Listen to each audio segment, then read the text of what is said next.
muri isi turiruka turasiganwa n'ibigezweho uko bukeye turiruka turondera amafaranga nyamara ijambo ry'Imana riti nimwihane bigishoboka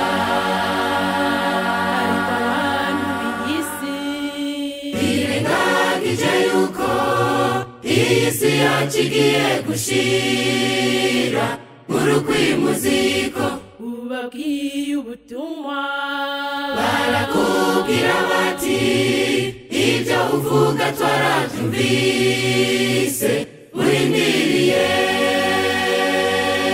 muri iyi si turiruka turasiganwa n'ibigezweho uko bukeye turiruka turondera amafaranga nyamara ijambo ry'Imana riti nimwihane bigishoboka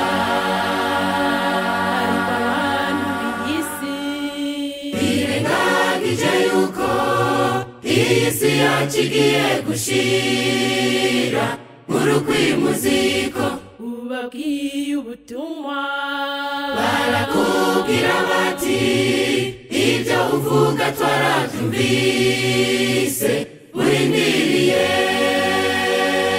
bamwe baravuga ati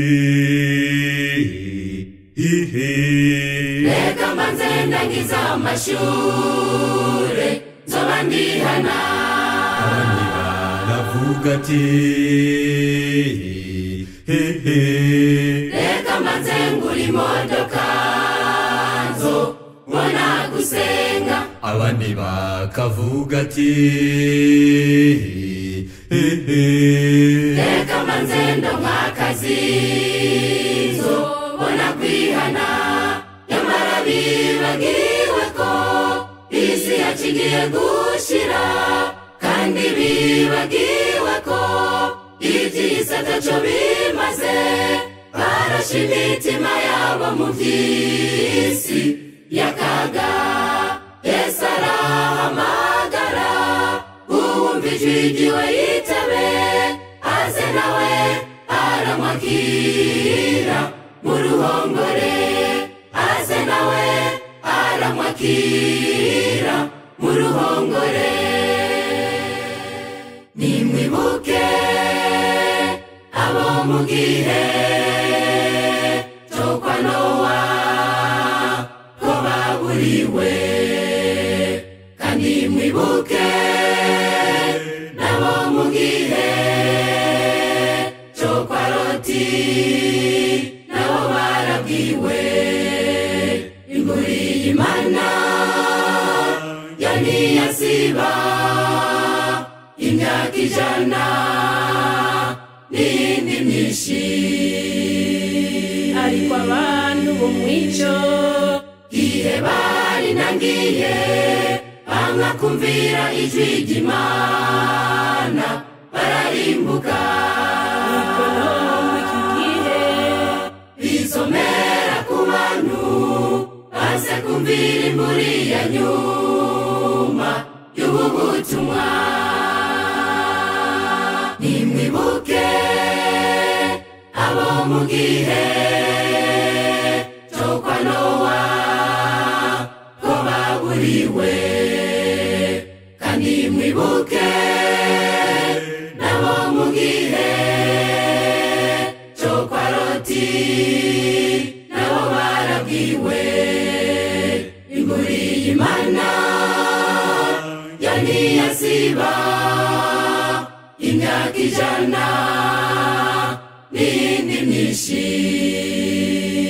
ariko abantu bo mwico gihe bari nangiye banga kumvira ijwi ry'Imana guhinduka ikonomi iki gihe bizomera ku bantu baze kumvira imburi ya nyuma y'ubu butumwa.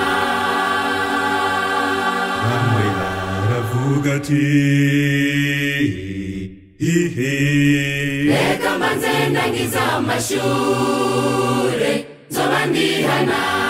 abandi baravuga ati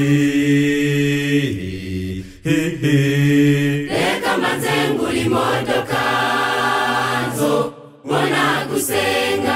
abandi bakavuga ati hehe reka mbanze ndonka akazi nzobona kwihana. nyamara bibagiwe ko isi yacigiye gushira kandi bibagiwe ko iby'isi ataco bimaze. barashe imitima yabo mu by'isi y'akaga. yesu arahamagara uwumva ijwi ryiwe yitabe aze nawe aramwakira mu ruhongore. aze nawe aramwakira mu ruhongore. aze nawe aramwakira mu ruhongore.